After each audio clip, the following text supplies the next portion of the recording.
Today's episode is sponsored by Midwest Fire. For more than 20 years, Midwest Fire has been manufacturing high-quality tankers, tanker pumpers, and fire rescue vehicles in the United States and Canada. Keeping firefighters safe while enhancing their capabilities is what they do best. To learn more, go to MidwestFire.com.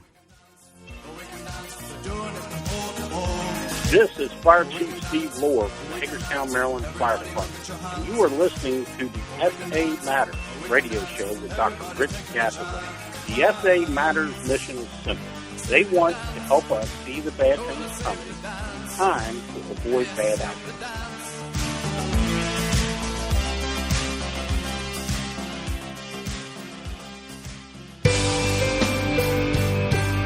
Hello and welcome to episode 109 of the Situational Awareness Matters radio show. I'm your host, Rich Gasaway.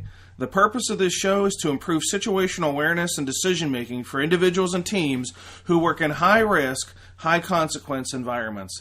The SA Matters mission is simple: to help you see the bad things coming and time to avoid bad outcomes. I'm coming to you today from Decatur, Alabama.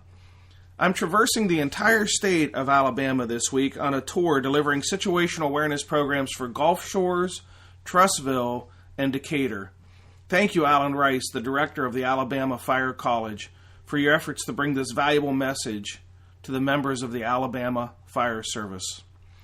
In today's feature segment, I will explore how combining unexpected circumstances with preparation sometimes leads to something that I'll call the perfect storm, and how that can have a catastrophic outcome. Hey, a quick note, if you missed episode 101, go back and give it a listen. I interviewed 4 firefighters from the Sioux Falls, South Dakota Fire Department who survived a near miss when their aerial apparatus came in contact with a 32 kV electric transmission line. This was a really, really close call, and there are lots of lessons to be learned from it, so circle back and give it a listen. Before we jump into today's feature segment, as I always do, I want to take a moment to thank the departments and the organizations that have hosted our recent Situational Awareness Matters tour stop events. I do this to show my appreciation to those organizations because they put forth a lot of effort to organize, advertise, and fund great training experiences for their members and for their region. Your efforts to bring this valuable and powerful training on situational awareness and high-risk, high-consequence decision-making to your members and others in your region are truly, truly appreciated. The Lebanon Fire District in Oregon, the Douglas County Fire District No. 2 in Oregon, the Bend Fire Department in Oregon, little Oregon mini-tour there, the Gulf Shores, Alabama Fire Department, the Trussville, Alabama Fire Department, and of course where I am now in Decatur, Alabama. Side note, thank you, Chief Tony Grande, for taking me out to dinner tonight and introducing me to white barbecue sauce. I'd never heard of white barbecue sauce, but it was amazing, and I think I might go back tonight and have it again. Shh, don't tell Chief Grande. I'm going back. White barbecue sauce again tonight. Hey, if you're interested in joining me for an upcoming Situational Awareness Matters tour stop, here's where I'm going to be. May 31 to June 1, the Alberta Fire Chiefs Association Conference in Calgary, Alberta. June 3, the PEMA Interagency Training Committee Program in Tucson, a fundraiser for the National Fallen Firefighters Foundation. And then on June 6th, the PEMA Interagency Training Committee is having me hang over for an encore program. That's also going to be in Tucson. June 9th, I'll be at the Spokane Fire Department in Washington. June 10th, the Montana Fire Alliance joint conference between the Firefighters and Fire Chiefs Association.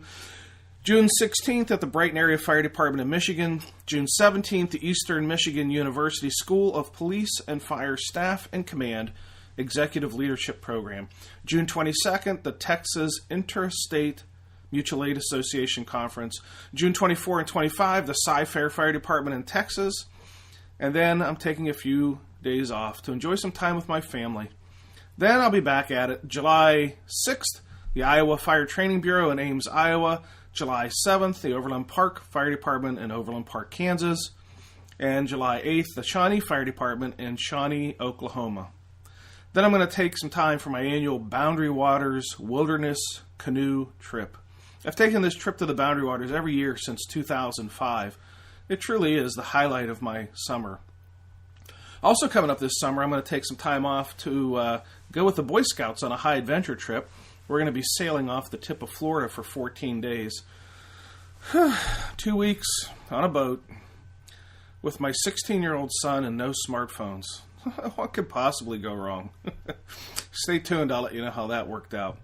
Thanks so much for all the program hosts. I hope there's a tour stop near you and we'll get a chance to meet up.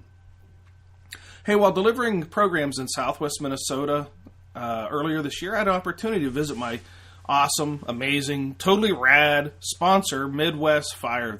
They make all poly fire apparatus. That's changing the industry. You seriously need to check them out, MidwestFire.com. Anyhow, I got a chance to sit down and talk to a few of their employees about what separates Midwest Fire from their competitors. And let's listen in to a conversation I had with account executive Dalton Lingbeck about custom-built and stock-built apparatus that they have in the apparatus they have in inventory, and how you can start the process to design and build a truck. All right, Dalton, do you guys do you do custom builds, or do you do stock builds, or do you do both? Do you maintain an inventory of trucks that people can just, buy today and have delivered tomorrow? How does all that work? Well, we actually do both, and as much as we can keep stock trucks on hand, we have an inventory, but that's the hard part. We do a lot of custom trucks every year. It's what we do. I mean, we are here to build what the department needs. But we also do stock trucks because a lot of people are in immediate need of a truck. We do stock 3000s, we do stock 2000s, we do stock brush trucks. It really depends on what has gone out the door. We try to slot out 2 production spots a quarter for stock units. And on our website, you'll see stock units on our website. You'll see descriptions for them. You'll see specs, but they're not necessarily always in stock. They're standard builds, quote unquote. So the best thing for you to do is, if you're in need of a truck sooner than later, don't hesitate and call us up and see what we have on hand. Because right now, I'm looking out the window into our showroom, and we have a stock 3000 sitting there right now. It's ready to go whenever whoever needs it. Yeah, Dalton, you just threw a question into my mind, and if somebody is thinking at some point they're going to need a fire truck, how far in advance of needing a fire truck should somebody at least start to make an inquiry and start to have a conversation and establish a rapport and relationship? I'm guessing it's something short of waking up today and saying we need a truck tomorrow, but putting some thought in the process of what would we want our new truck to have and whether they have a committee or not. How far you have a lot of dealings with a lot of customers, and I'm sure you see ones that really have it together and ones that are struggling and challenged. How far out for those ones that you would call the success stories? How far out before they actually get to a purchase does this dance or this process begin of working with somebody who can help them through the process? Well, if I understand your question correctly, we're going to kind of not include the people that need an apparatus immediately. Yeah, right. Yeah, that's what I mean. Yeah. Most success stories, honestly, are 6 months and more. You really want to get an idea of what truck you need and what truck you guys are going to spec out. The specking out process is the hardest part because you're talking with a lot of people trying to get ideas on the paper, and that's what we are here for. We're here to talk about that. But the cool thing about with us is, obviously, like I said in a previous question, is that we are direct communication, right? We're directly at the facility. So any questions, all the questions that we can answer are going to be answered no matter what. But what you want to do is you want to get specs on the paper, you want to go through those specs, and you want to make sure everything is accurate, because the worst thing that can happen is for a truck to be incomplete or wrong when you take delivery of it. That's what we try to make sure does not happen. So like I said, try to prepare as long as you can beforehand. Obviously there are situations where it can build up a couple weeks, and here we go. We try to make it as easy as possible for you, try to make it as comfortable as possible for you. But yeah, I mean, prepare. Oh, there you go. If you're thinking about buying a truck, don't wake up on Monday and say we need to buy a truck on Tuesday. Put some thought into it. Reach out to Midwest Fire, have some conversations, and start to get some ideas flowing. As you heard from Dalton, the best success stories are those that start about 6 months before they're going to actually buy the truck, of just gathering thoughts and ideas and trying to see what's available and what's best for them. So check them out, MidwestFire.com.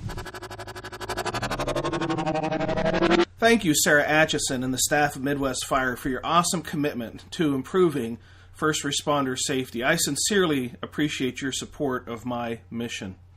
Hey, if you're interested in attending an upcoming Situational Awareness Matters tour stop, head over to SA Matters website and click on the blue box on the right side of the homepage. It's labeled Upcoming Events Schedule. More than 500 agencies on 4 continents have hosted a Situational Awareness Matters tour stop event. Has your agency? No? Seriously? Come on. What are you waiting for? A casualty event? Trust me, you don't want to have one. I know I get to visit many departments who have suffered for years after losing a member. Be proactive. Get your program scheduled. If you're interested in hosting a Situational Awareness Matters tour stop in 2016 for your department or your association, just contact me through the samatters.com website. Click on the Contact Us tab, and we'll get something set up for you. I booked 4 new programs just this week. And by the way, thanks to Howard Volunteer Fire Department in South Dakota, Firehouse Expo, coming to Nashville in October. Thanks for inviting me along. The International Association of Fire Chiefs Volunteer and Combination Officers Section Symposium in Clearwater Beach, Florida. Thank you for the invite to come back there and share a message. And the Texas Fire Educators. Thank you for the chance to share a message on better ways to train firefighters with a program that I'll be doing called Creating Thinking First Responders. I should note that I'm actively booking 2017 programs now. I've got 11 programs already scheduled, and the goal is to keep my 2017 programs to less than 80, something I've not been able to do for the past 5 years, but I realize it's not a healthy pace. So I'm going to try to cut down the number of programs for 2017. So if you're looking to book something in 2017, now would be the time to secure your date. Here's a tip about how to host a program at a reduced cost. I schedule many of what I call companion programs. These are programs on adjoining days to other programs. So if you see I'm delivering a program within a couple hours of your department and you think you might want to host a program, contact me about having a companion program. You can save as much as 20% off the program costs by being a companion to an existing program. Okay, time for a brag moment. I was recently selected by the National Speakers Association Minnesota chapter to receive the Next Level Award for year-over-year sustained business growth. This is a fancy way of saying the Situational Awareness Matters message is very popular and very important. Okay, end of brag. Coming up next week, you'll see the National Transportation Safety Board is conducting hearings on the Philadelphia train accident that killed 8 people. I'm going to speculate that there's going to be some discussions among the board about situational awareness and the lack thereof during their hearing.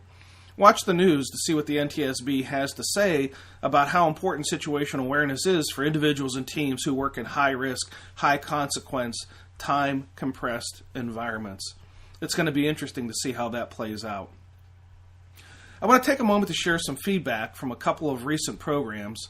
I don't share the feedback to brag. Rather, I do it to show my appreciation to those who inspire me by sending me a message and offering me some encouragement.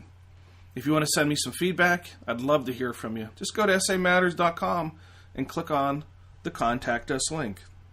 Okay, this first piece of feedback comes from Kurt Solomon, a captain from the Bend Fire Department. It says, Rich, I enjoyed the class and the interaction, and while we may disagree on how muscle memory is developed, I sincerely appreciate your willingness to have the discussion. I agree with the need to understand and develop tactics to expand our situational awareness also. I tend to take a caveman approach and look for things that are out of place or don't belong. So far, it's working for me.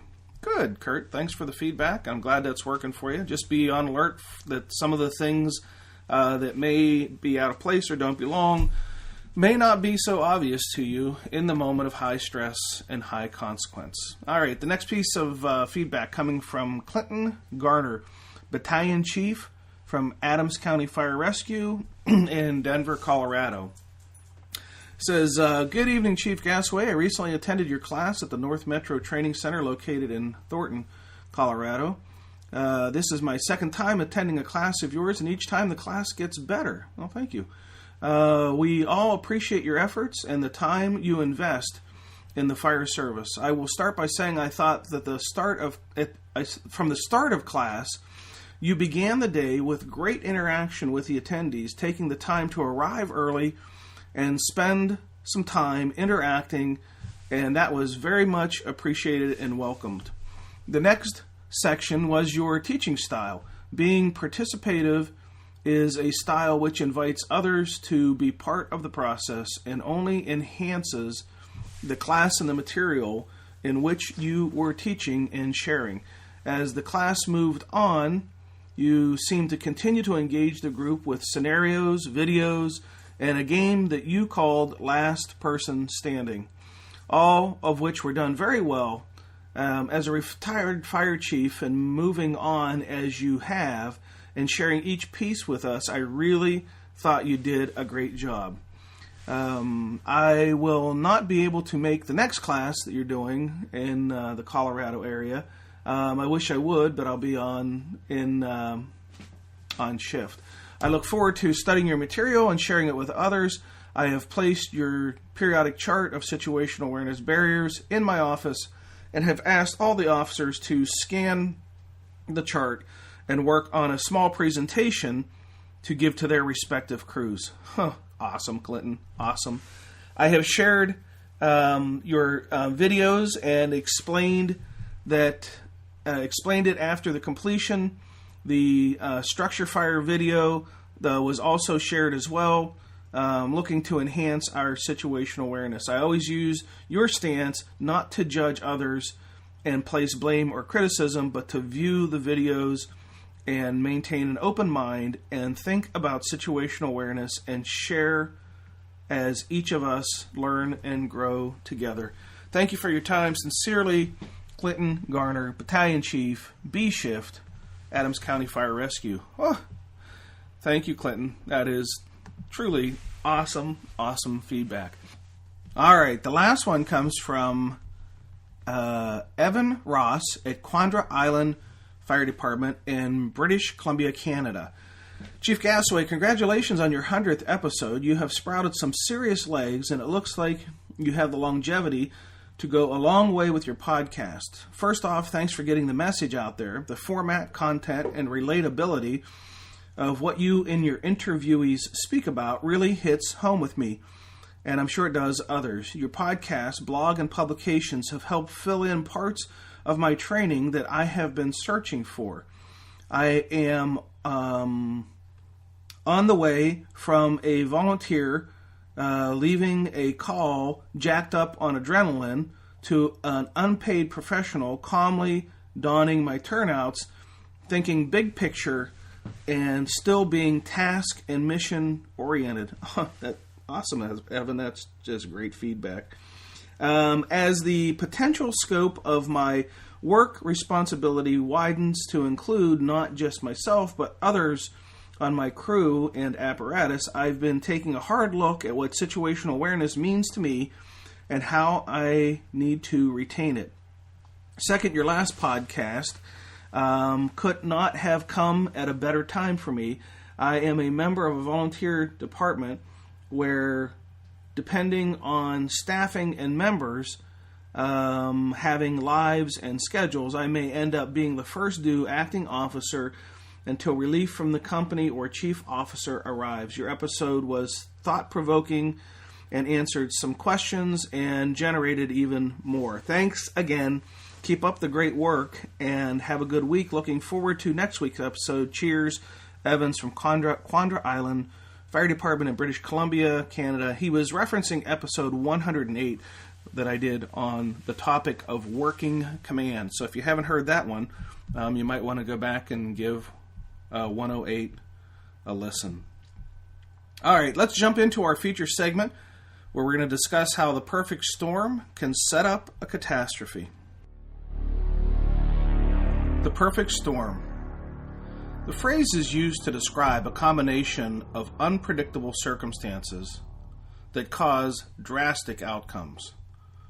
The term is also used to describe circumstances that occur so infrequently that they are thought to be unpredictable and thus perhaps unpreventable. The term can also sometimes be used to describe the worst-case scenario of a potential not yet experienced event. The predictable storm. This is not a term you'll hear used often by first responders when describing tragic outcomes. They don't want to think that their tragedies were predictable. If the tragedies were predictable, then perhaps they could be prevented. That concept may be too sobering for a responder to accept in the throes of a casualty event. Nonetheless, it needs to be discussed. The predictable storm is one where there are ample clues and cues that bad things are on the horizon. The threat may not only be significant, but it may also be very predictable. The forecast. A storm is brewing. Forecasters are often able to predict severe storm systems based on the storm's historic performance, current conditions, and projected trajectory. To forecast is to predict. Some storm systems are very easy to predict because they are, quote-unquote, typical and have all the signs and symptoms of a storm, what we'll call clues and cues. Other storm systems are very less predictable and seem to form out of nowhere and have very few clues and cues. One moment the skies seem non-threatening, the next moment a severe storm is gripping the region. The forecasters are caught unexpected and off guard. Forecasters predict severe weather based on clues and cues and probabilities that something is going to go wrong. When this happens, people can become angry and frustrated if the forecasters get it wrong. If that's all that happened, it might be okay, but it's not. People can also become desensitized to the forecaster's prediction and ignore the warning signs that the conditions are ripe for a severe weather event. Thus, people find themselves caught in severe weather conditions even though they had been warned. Since the forecaster had been wrong in the past, the assumption is the forecaster will be wrong again. The first responder casualty perfect storm.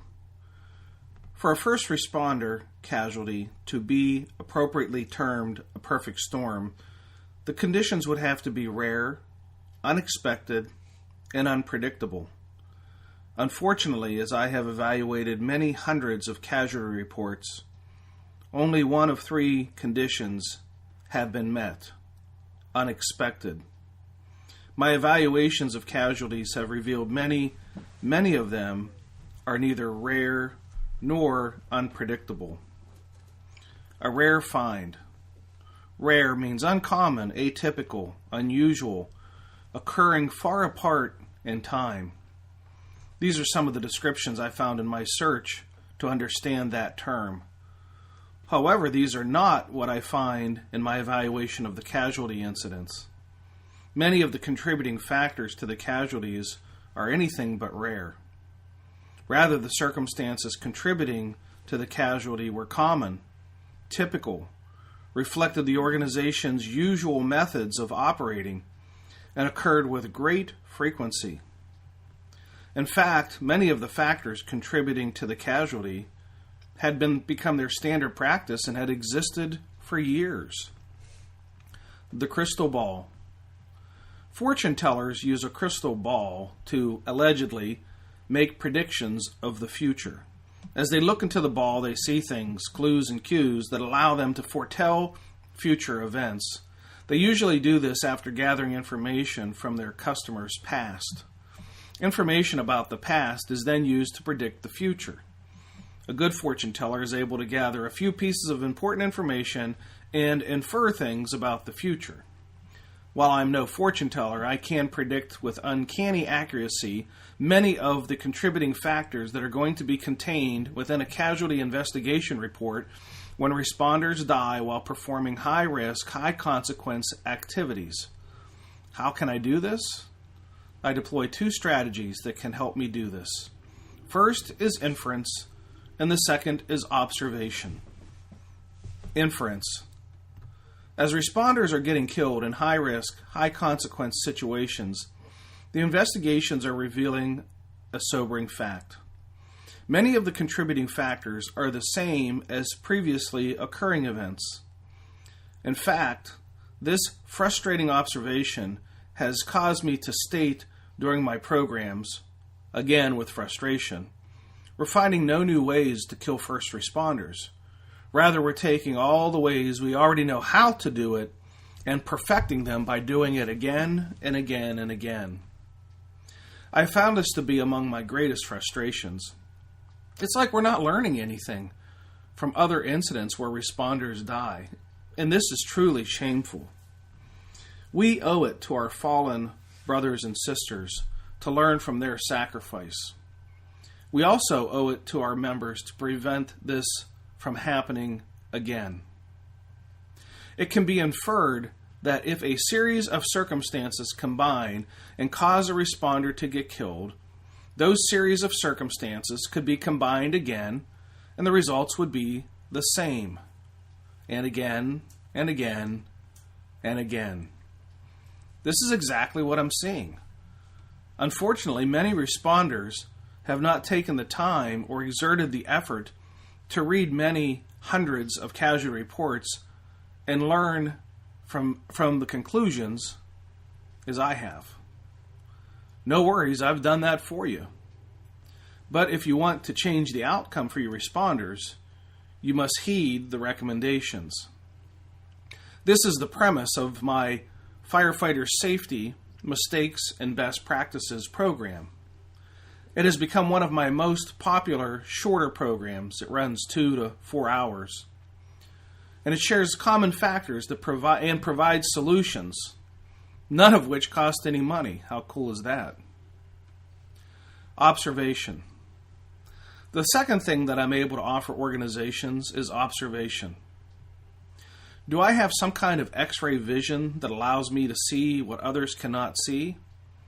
Well, yeah, sort of. If your organization is doing things that may contribute to a casualty event, but you're unaware that your storm is brewing, you'll be none the wiser until you have your bad outcome day. The gift that I'm able to do is to look at your organization in a way that is different and cross-reference that to research that I've done on how casualties occur and allow you to see what you are otherwise perhaps not able to see. It is possible for an organization to get so close to their problems that they can't see them. And then the organization has a bad outcome and the excuse the occurrence away as a perfect storm. A combination of unpredictable circumstances that resulted in a dramatic, drastic, catastrophic outcome. Unfortunately, just like citizens don't want to hear the warnings of the weather forecaster because they may not be right, I suffer the same admonishment.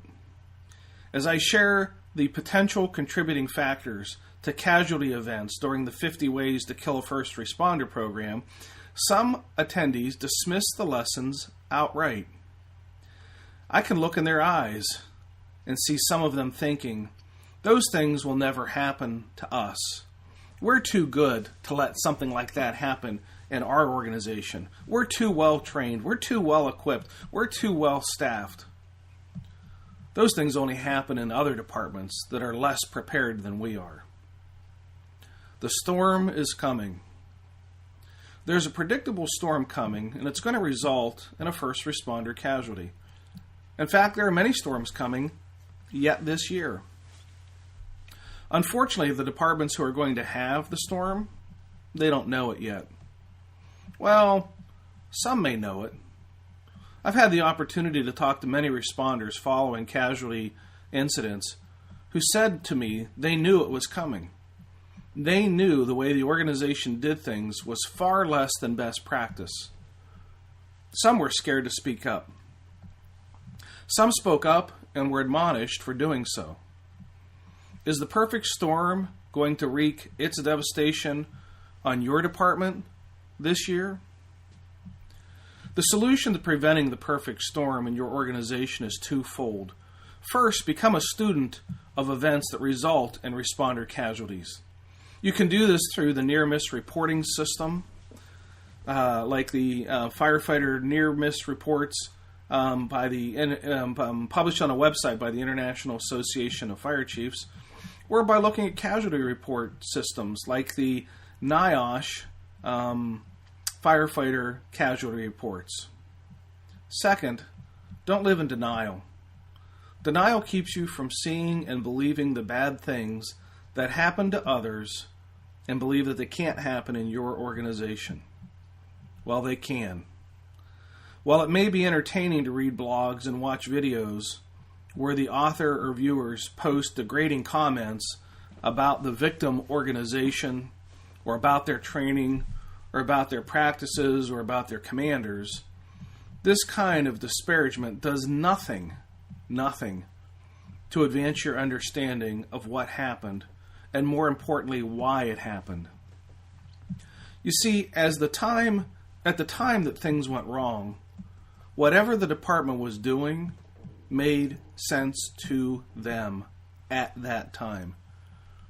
Understanding why it did will help to keep that from happening to you, and learning will occur. See, it doesn't matter why what they did doesn't make sense to you. What's more important is you understand how it made sense to them. Reading and posting disparaging comments only reinforces a belief that some feel they are above having the bad things happen in their organization. Those individuals fall hard when bad things happen to their department because they were so comfortable in their self-perceived superiority. Do everything within your power and being to combat this dangerous mindset. Hey, I want to let you know that I've recorded a couple of videos of podcasts, and they're available on the SA Matters TV YouTube channel. Just go to YouTube and type SA Matters TV. I have about 50 videos there of various things that you can watch, and you can see a recording of a podcast. Granted, it's not very thrilling to sit there, to watch me sitting there in a chair with a headset on and a microphone. But if you want to see what the background looks like behind a podcast recording, there's a way for you to do that if you have an interest in that. If you know someone who would be a good guest for the show, contact me through the SA Matters website. If you've experienced a near miss or witnessed a near miss and would like to have a platform to share your lessons learned with others, contact me by visiting the SAMatters.com site and clicking on the Contact Us link on the top of the home page. Think about it for a moment. The lessons learned from your near-miss event could save the life of another first responder. That's powerful. If you want to share your experiences, contact me. I promise you that the interview will be friendly. We're just giving you the chance to share what you have learned. If you're wondering what an interview sounds like, just go back and listen to one of the previous episodes where I have had guests on and had them share their lessons. They're powerful, powerful lessons. If you haven't subscribed to the SA Matters podcast yet, please consider taking a moment and going over to iTunes or Stitcher Radio. And while you're there, please consider leaving me some feedback on the show. And if you like the show, give it a 5-star review. That's really important because it not only helps others to find the show, which is hugely important, but it also inspires me to work harder for you. A lot of time and effort goes into producing, recording, and editing a podcast show, lining up the guests and such. And your feedback will let me know that you appreciate the show. And I will really appreciate the feedback. Please don't just sit there and think that somebody else is going to put up the review and you don't, and therefore you don't have to. I don't get very many reviews, and that's really kind of disheartening or disappointing for me. My last review was Chief Brian Schaefer from August 24th, 2015. So it's been roughly 9 months since I've had a review. And I just recently had one come in, May 14th, 2016, by Azing Flux was the person's handle. Again, May 14th. It says, seriously, this will help you achieve goal number 1. And I talk about that in my program. Goal number 1 is everyone goes home. And here's what they had to say. This series is a must for any fire officer. I heard Doc G speak yesterday, and he is the most functional PhD I have ever met. Usually these guys educate themselves into oblivion, but this guy rocks. He makes so much sense. The number one goal of any fire officer should be to send his guys home safe and whole in the morning. Follow this advice. Truly, listen and incorporate this, and it will help you to do just that. Wow. Thank you. It took 9 months and cajoling every episode to get somebody to finally step up and put in a review. I'm very, very thankful for that. Hey, show a little love my way. Send me a review. And put a review on iTunes. Send me an email. Seriously, I'm working hard. I'm trying. But I got to know that it has some value for you. So if you've been thinking, I should reach out, I should do that, do it. Please do it for me. It's a personal favor. Thank you. Hey, in case you didn't know, I've self-published 3 books on situational awareness.